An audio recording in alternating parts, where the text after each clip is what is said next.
The microglia are the primary producers of brain-derived neurotropic factor, which stimulates the ability for learning and memory. Whether those memories are helpful or harmful largely depends on how you interpret and engage with them. If we look at pain as an opportunity to learn something, we are likely to gain from the experience.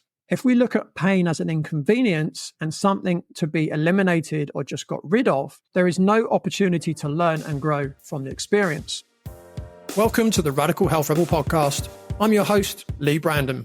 This work started for me several decades ago when I started to see the impact I could make on people, helping them to identify the root cause of their health problems that no doctor could figure out, including serious back, knee, shoulder and neck injuries, acne and eczema issues, severe gut health problems, even helping couples get pregnant after several IVF treatments had failed. And it really moves me to be able to help people in this way. And that is why I do what I do and why we have this show. Welcome back to the Radical Health Rebel podcast. This week, I'm flying solo to dive into a topic that's absolutely vital in the work that I do, yet is often overlooked in modern medicine. Today, we're discussing how poor gut health can cause chronic pain in the body. Now, I'm sure many of you either suffer from chronic pain or know someone who does. It's incredibly common, yet the medical advice out there often misses a key piece of the puzzle, the profound connection between our gut health and chronic pain. So today, I want to shed some light on this crucial topic. This episode will be shorter than usual, short, sweet, and to the point. But by the end of it, I hope you'll walk away with a fresh perspective on pain, whether it's your own or someone else's. So let's dive in. So let's kick off things with the gut-brain axis, a term that might sound a bit technical, but it's actually quite fascinating and central to understanding the link between gut health and pain. The gut-brain axis is essentially a two-way communication system between your gastrointestinal tract, aka your gut, and your central nervous system, which includes your brain and your spinal cord. To put it simply, your gut and brain are in constant conversation with each other. But how do they communicate? One of the key players here is the vagus nerve. Think of it like a direct telephone line between the gut and the brain. This nerve allows signals to travel back and forth, meaning what happens in your gut can directly impact your brain, and what happens in your brain can directly impact your gut. Now, here's where it gets really interesting. Your gut produces neurotransmitters like serotonin and dopamine, those feel-good chemicals that we associate with mood, but they also play a crucial role in how we perceive pain. So if your gut isn't functioning well, these signals can get scrambled, increasing your sensitivity to pain and potentially leading to chronic pain conditions. The gut also affects inflammation, which we'll touch on shortly.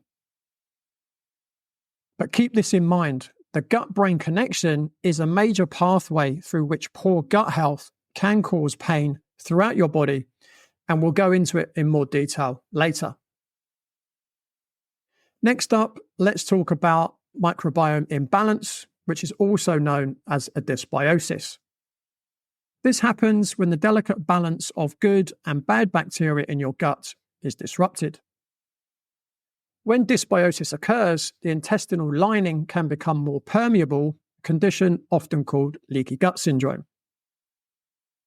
This increased permeability allows toxins, bacteria, and undigested food particles to leak into the bloodstream.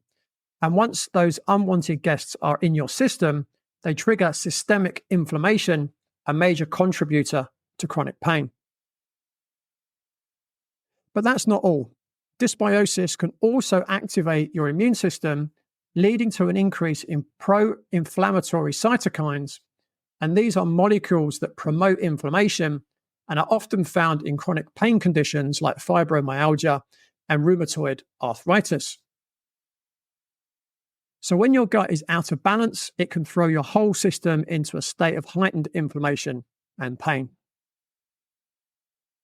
Now let's zoom in on inflammation, a critical link between poor gut health and chronic pain. Chronic inflammation is like your body's alarm system being stuck in the on position, constantly fighting off perceived threats, even when there are none. When your gut is inflamed, it releases pro-inflammatory cytokines into the bloodstream, which travel throughout your body and sensitize the pain pathways in your nervous system. This means you can become more sensitive to pain, and again, I'll explain this in more detail later as we go. Another player here is short-chain fatty acids produced by the good bacteria in your gut.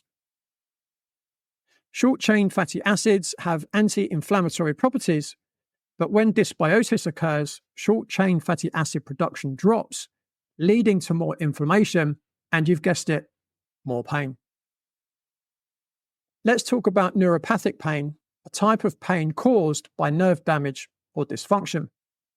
This kind of pain can be particularly debilitating, and as it turns out, it's also linked to gut health. Examples of neuropathic pain include carpal tunnel syndrome, trigeminal neuralgia, and sciatica. Dysbiosis and leaky gut can lead to something called bacterial translocation, and this is when bacteria and their toxins cross into the bloodstream, causing neuroinflammation, which is inflammation in the nervous system. Neuroinflammation can contribute to neuropathic pain, adding yet another way that poor gut health leads to chronic pain. Activated immune cells in the brain called microglia are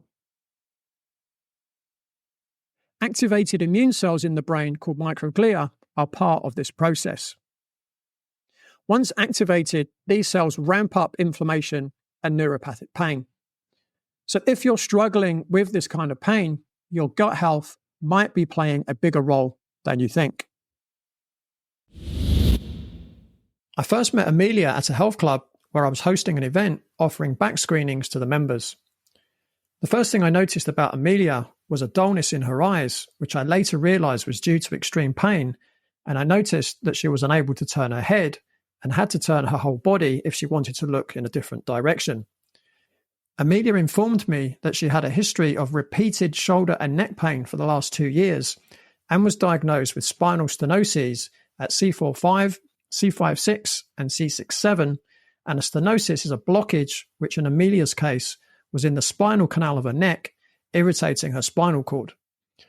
She had extreme tenderness over her neck and trapezius muscles on both sides, and she suffered from severe neck pain continuously. Amelia informed me that she'd been advised that spinal surgery was the only option, but the surgery came with great risks, including potential paralysis, and no guarantee of success, which made Amelia fearful of the surgery. In addition to this, Amelia suffered from continuous exhaustion, painful intestinal gas and bloating, even though she felt she was following a healthy diet. After a thorough evaluation, I designed Amelia a corrective exercise, nutrition, and lifestyle plan. Plus, I referred her to a NUCA chiropractor for specific adjustments to her neck. After following the plan religiously, Amelia is much stronger and much more flexible than she's ever been before, and no longer suffers from repeated neck pain and has full range of motion in her neck.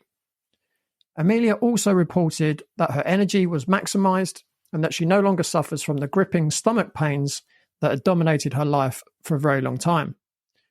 If you're suffering like Amelia was and you'd like to find out more about getting to the root cause of your pain, go to www.bodycheck.co.uk, that's bodychek.co.uk, to request your consultation.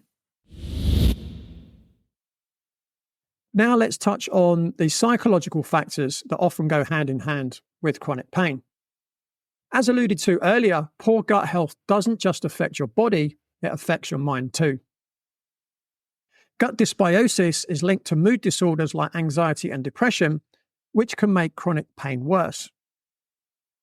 Psychological stress and altered pain perception often go hand in hand. It's a vicious cycle. Chronic pain leads to stress, stress worsens gut health, and gut issues exacerbate pain. And don't forget, chronic stress itself can harm your gut by altering the microbiome and increasing gut permeability, which only makes things worse. It's a complex web, but understanding it can be key to managing chronic pain. There are also specific conditions where the connection between gut health and chronic pain is especially clear.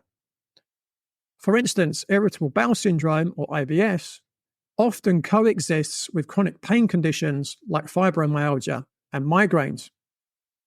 This is largely due to the gut-brain axis. Similarly, chronic inflammation seen in conditions like ulcerative colitis and Crohn's disease can contribute to widespread pain. I recommend checking out episodes 86, 90, and 95 of the podcast for more deep dives into these conditions with experts like Mark McLean, Dr. Jason Horolak, and Dr. Josh Deck. I'd also like to share a personal story. A few years ago, I started experiencing medial knee pain in my left knee, and the range of motion was reduced to 90 degrees instead of the normal 135 degrees. Just bending down would make me feel like an old man, and it was affecting my tennis game and left me sore for days after playing. After some digging, I discovered the cause, which was porridge oats. I cut them out from my diet, and within 3 weeks, the knee pain was gone, and I regained full range of motion in my knee. So this taught me a valuable lesson about how food, gut health, and inflammation can directly impact pain levels. It's why I leave no stone unturned when working with clients to uncover the root cause of their pain.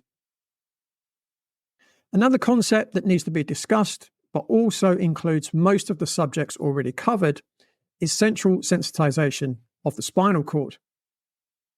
Central sensitization is defined as a persistent nociceptive stimulus or pain stimulus, which creates excitation at the spinal cord level, lowering pain thresholds and increasing pain perception. Central sensitization often begins with pain signals being sent to the spinal cord from an injury, from a muscle or a joint, etc., which then triggers a long-lasting increase in the excitability of the neurons in the spinal cord. This excitation of the spinal cord reduces the threshold to perceive pain. However, excitation of the spinal cord does not just occur via pain inputs to the spinal cord. Other inputs that can excite or sensitize the central nervous system are emotions such as depression, anxiety, and fear, dysregulation of the HPA axis, which is the hypothalamus pituitary adrenal axis, which is often due to mental stress, poor dietary choices, and inflamed or diseased internal organs, to name a few. Also, poor nutritional choices may both cause or arise from emotional stress, and they contribute to oxidative stress, increased peripheral and gut inflammation, and negatively impact the microbiome. Both gut inflammation and a gut dysbiosis can increase the central sensitization of the spinal cord, which, as previously stated, influences the gut-brain axis and predisposes to more emotional stress. All of these factors, independently or in conjunction with tissue injury, can increase pro-inflammatory cytokines or activate toll-like receptors, both of which excite the microglia in the central nervous system, which were previously mentioned. The microglia are the primary producers of brain-derived neurotropic factor, which stimulates the ability for learning and memory. Whether those memories are helpful or harmful largely depends on how you interpret and engage with them. If we look at pain as an opportunity to learn something, we are likely to gain from the experience. If we look at pain as an inconvenience and something to be eliminated or just got rid of, there is no opportunity to learn and grow from the experience. So I learned that when I eat porridge oats, I experience medial knee pain. I've learned my lesson and I no longer eat porridge oats and my knee is 100% free from pain. Sharon, a 52-year-old business consultant, came to see me because she was waking up every night and not able to get back to sleep, leaving her exhausted during the day which was very concerning for Sharon. She occasionally had a dull ache in her stomach, and she also suffered from acne. But Sharon was most desperate to get to the bottom of her sleep issue. Following a series of tests, it was found that Sharon had a gut infection, which was the likely cause of her waking at night and causing the stomachache, and she also had a leaky gut and food sensitivities, which may have played a role in her acne. Sharon went on a low FODMAP diet and supplementation plan to rebalance her gut microbiome and help repair her gut lining and to support her immune system. Within days, Sharon felt much better. Within weeks, Sharon was sleeping through the night, her stomach ache vanished, her skin was clear, her energy levels increased, and her weight, particularly around her middle, in her own words, simply dropped off.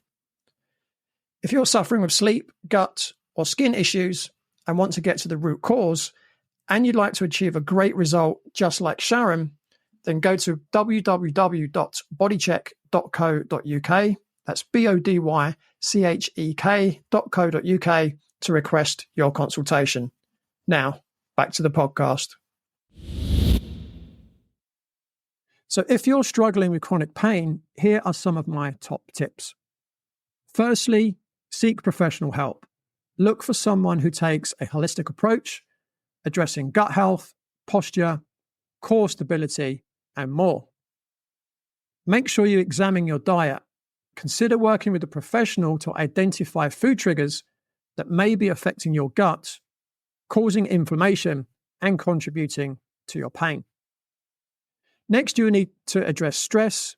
So mindfulness techniques, meditation, and ensuring your diary isn't too full can go a long way in managing the stress that can worsen both gut health and pain.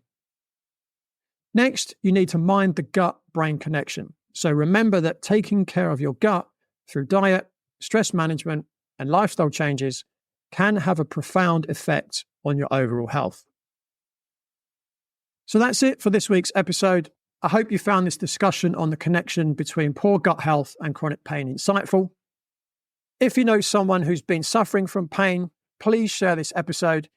It might just be the missing piece of the jigsaw puzzle that they've been looking for. And don't forget to check out episodes 13 and 14 on the purpose and potential of persistent pain with Matt Walden, as well as episode 41 called Invisible Extinction with Stephen Lawrence to learn more about the importance of gut health.